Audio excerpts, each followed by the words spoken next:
My name is Brian Kamenker. Pro-family groups across America and from Britain to Australia have asked me to share what same-sex marriage has done to Massachusetts, which was the first state in the U.S. to allow this travesty. I'm the president of the pro-family group Mass Resistance. For almost 20 years, we've been fighting for parental rights in the schools and pro-family values. Anyone who thinks that same-sex marriage is a benign eccentricity which won't affect the average person should consider what it has done to Massachusetts since 2004.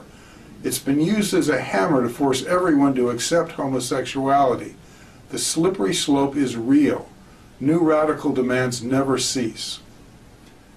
On November 18, 2003, the Massachusetts Supreme Judicial Court announced its Goodridge opinion, declaring that it was unconstitutional not to allow same-sex marriage.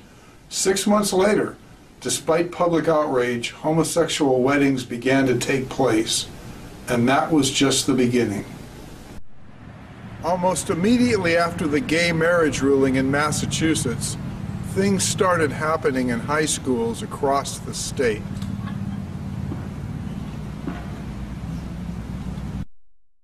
Starting in early December of 2003, there were school-wide assemblies to celebrate same-sex marriage. Kids were given literature from national homosexual groups, telling them how it was now to be considered a normal part of society. Children in schools were given this sheet on marriage myths by the homosexual group Gay and Lesbian Advocates and Defenders. One of their myths is that the purpose of marriage is procreation. Another myth is that children are better off when raised by a mother and a father. And lots of other things were handed out.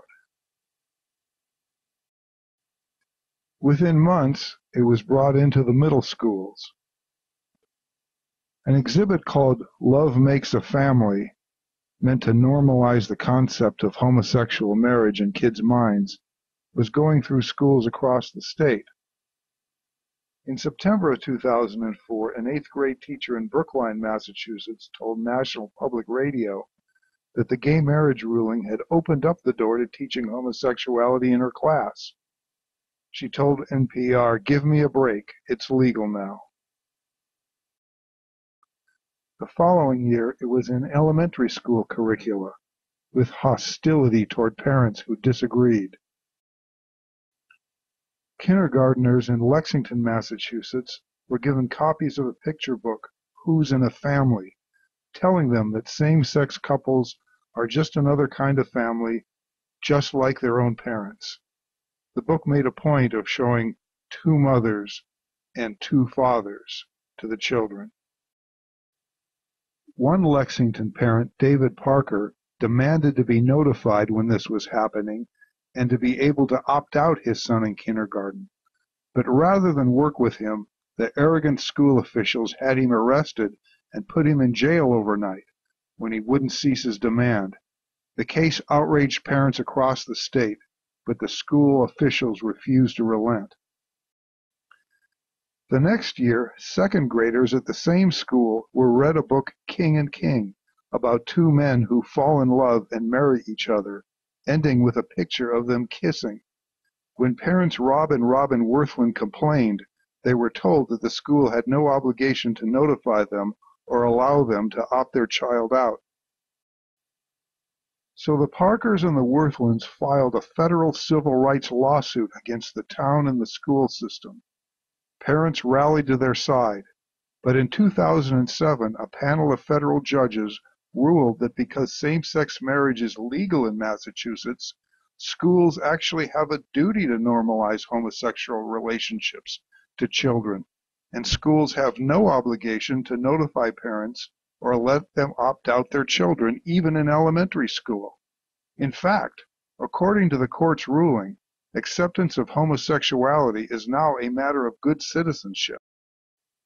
School libraries have also radically changed, from elementary school to high school, with books normalizing homosexual marriage. In particular, a large, slick hardcover book celebrating Massachusetts homosexual marriages began to appear in many school libraries across the state. Titled Courting Equality, it was supplied to schools by a major homosexual activist organization. It teaches that gay marriage was a great civil rights victory. Activist teachers began displaying photos of their same-sex spouses in their classrooms and bringing their same-sex spouses to school functions. And when an attempt at a constitutional amendment to stop same-sex marriage began gathering steam, there was a full-court press on students to actively support same-sex marriage. Kids in school were even persuaded to march in gay pride parades with pro-same-sex marriage banners. And there's more. Businesses and corporations were affected in ways nobody anticipated.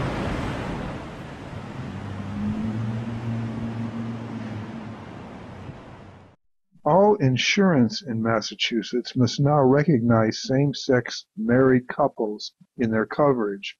This includes auto insurance, health insurance, life insurance, and everything else.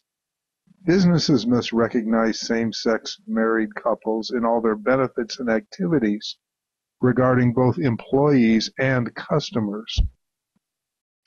People can get fired from their jobs for expressing religious objections to same-sex marriage. In 2009, an employee of a Boston business was fired for mentioning his disagreement with same-sex marriage after another employee brought it up. It even made the local TV news.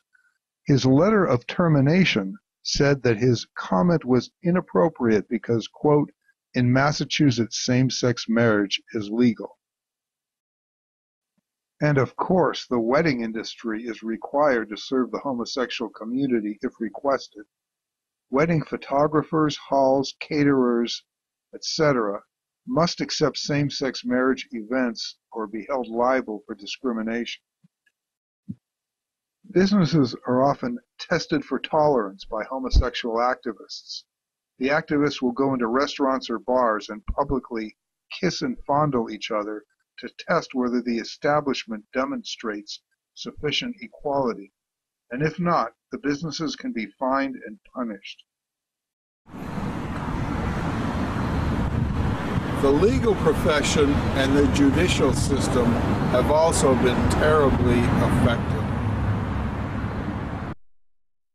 The Massachusetts bar exam now tests lawyers on their knowledge of same-sex marriage law. In 2007, a Boston man failed the Massachusetts bar exam because he refused to answer a question about homosexual marriage. Increasingly, lawyers in Massachusetts firms practicing family law must now attend seminars on homosexual marriage. Specific issues regarding homosexual family law are now firmly entrenched in the Massachusetts legal system. In addition, there are now several homosexual judges overseeing the Massachusetts family courts. Almost immediately after same-sex marriages came to Massachusetts, the changes started, beginning here at the State House and permeating throughout government.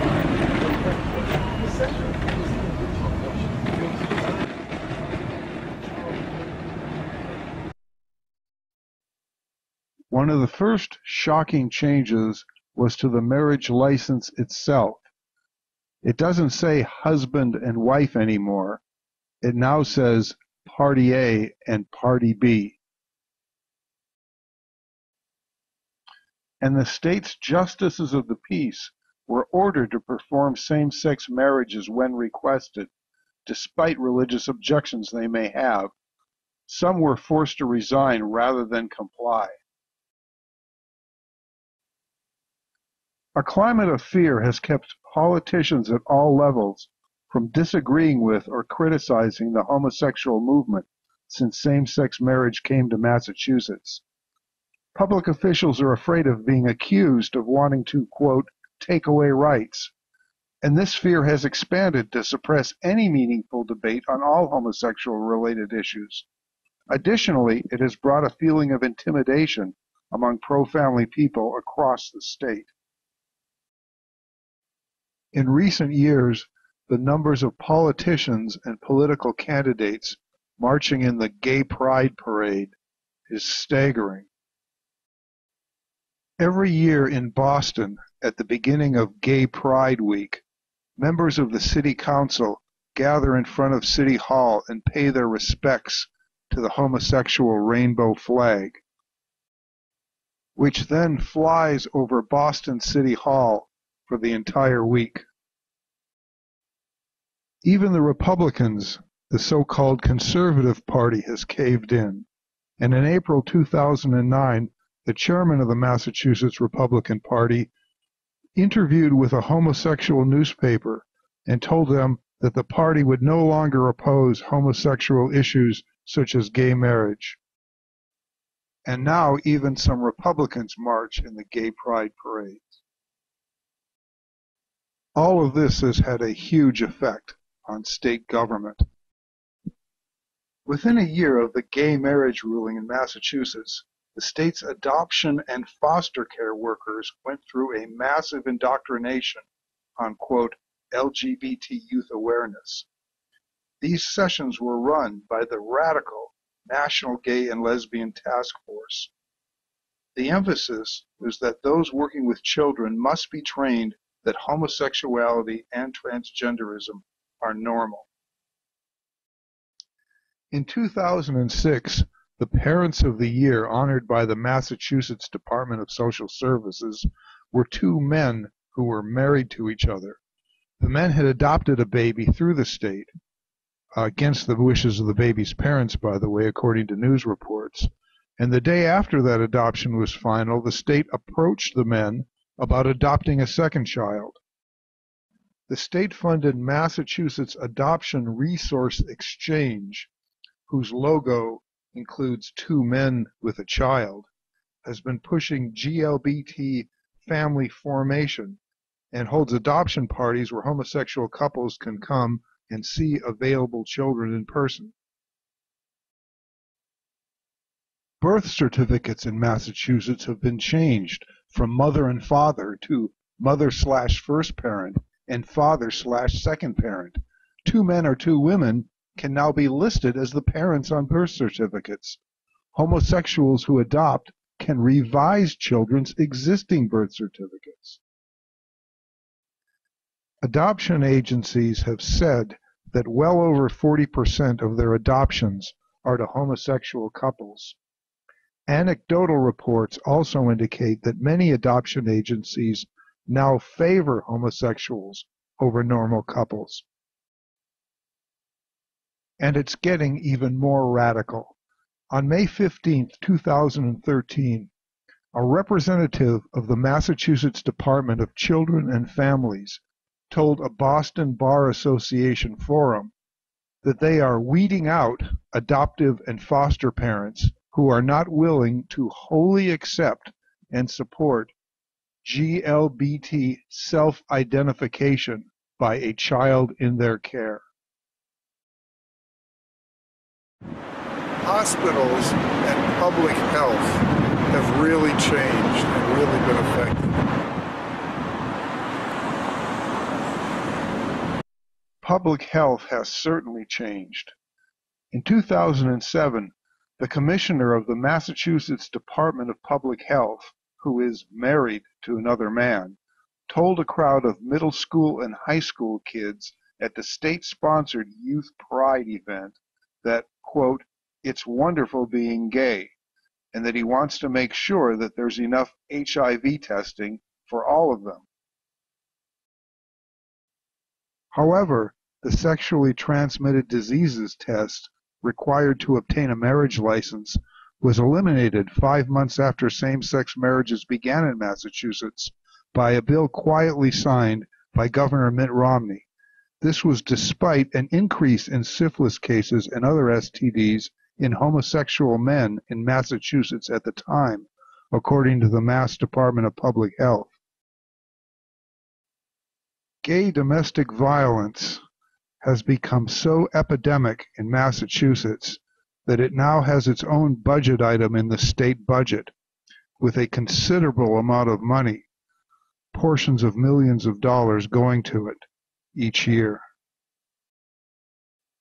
It has gotten so bad that gay domestic partner violence literature, largely funded by the state, like this and this, is now distributed at many public homosexual events, including to children at youth pride events. But probably Exhibit A of how out of control a public health department can get is the Little Black Book, which was given out to teens at Brookline High School on April 30th, 2005.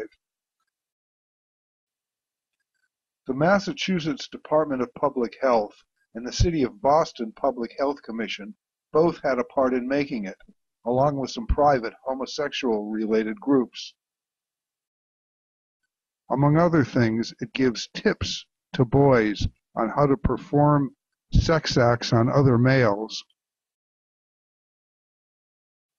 And it even includes a directory of bars in Boston where young men can meet for anonymous sex. The book cites the right to marry as one of the, quote, important challenges in a place where it's a great time to be gay. Also in the book, the health department's messages to kids include, you have the right to enjoy sex, i.e. homosexual sex, without shame or stigma, and you have the right to safer sex materials that speak to your desires. It is so obscene and disgusting that when we exposed it to the media, the governor of the state at the time, Mitt Romney, tried to distance his administration from it. But spurred on by the legality of same-sex marriage, the radical path has continued. The official Massachusetts Department of Public Health policy now is that the unusual and often horrible diseases and issues surrounding homosexual behavior must not be considered a public health problem. The medical community should not stigmatize or discourage it, but instead should put more resources into gay health care. Astoundingly, hospitals have become radicalized in a big way. Because of the purported necessity to cater to so-called LGBT health issues, nearly every major Boston hospital has become an active supporter of the homosexual movement. This includes marching in the gay pride parades, holding homosexual events, and putting on numerous gay health-related seminars. This is one of the most disturbing things that's happened. How bad is it? In 2011, a prominent physician at Beth Israel Deaconess Medical Center in Boston, which is a large Harvard-affiliated hospital, objected to the hospital being involved with gay pride activities. He also pointed out the medical health risks of homosexuality. The hospital then threatened to fire him, telling him that same-sex marriage is legal and that his comments constituted, quote, harassment and discrimination. Churches have also been affected, but in ways which most people haven't considered. Any church or religious group that dares to deny the legitimacy of same-sex marriage, even inside its walls, can face a wave of terror and harassment. In 2005, the Tremont Temple Baptist Church in downtown Boston held a religious conference on issues surrounding homosexuality and gay marriage. Over 100 homosexual activists came to storm the church, using bullhorns and screaming obscene slogans. Boston riot police had to keep them from entering. They even dragged a coffin to the front door. In 2006, the same church held a televised pro-traditional marriage event inside. Homosexual activists carrying this banner and other signs taunted and screamed at people entering and leaving. That same year, a Catholic group held a pro-traditional marriage rally in downtown Worcester, Massachusetts. They had hardly begun the speeches when homosexual activists swarmed the area, yelling "bigots" and screaming disgusting chants. When one of the rioters rushed the stage, an organizer tried to lead her away. The rioter sued him for assault. He went through a 4-day trial before being acquitted by a jury. The Park Street Church in Boston abuts the historic Granary Burial Ground, where Samuel Adams and other patriots are buried.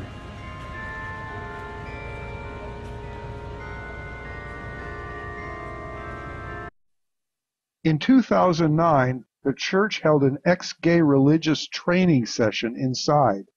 Homosexual activists paraded through the burial ground, gathered next to the church, and held an ear-piercing bullhorn to the church windows to disrupt and terrorize the people inside. In 2012, a Catholic church in Acushnet, Massachusetts, posted the words, "Two men are friends, not spouses," on its outdoor sign. Over the next day, the church received a flood of profane phone calls, including a threat to burn down the building. Then, at the Sunday Mass, homosexual activists gathered outside the church to harass and intimidate the parishioners. In 2013, homosexual activists targeted Pastor Scott Lively, who had preached against the homosexual movement in his sermons and writings. Pastor Lively had recently opened a religious mission and coffee house in inner-city Springfield, Massachusetts. A group of homosexual Occupy activists came and terrorized the people in the building. In all of these incidents, to our knowledge, the local police made no efforts to arrest the perpetrators or charge them with any crimes, though in the majority of the situations, there were police officers at the scene or nearby. In fact, in our observations, the police were largely sympathetic to the homosexual activists. This is what you can expect with gay marriage becoming official policy. And then there's the slippery slope, the other consequences from gay marriage, affecting not only children, but society in general. The homosexual movement has had its plans in place for many years. Gay marriage was just a starting point. In 2003, before the gay marriage court decision in Massachusetts, the prominent Boston Gay and Lesbian Advocates and Defenders Legal Group passed this brochure out at a homosexual event, outlining their long-term action plans. At the top is marriage, and then their objectives include LGBT youth, Boy Scouts, transgender equality, law enforcement, immigration, and the military, among others. As we saw earlier, to them it all starts with same-sex marriage.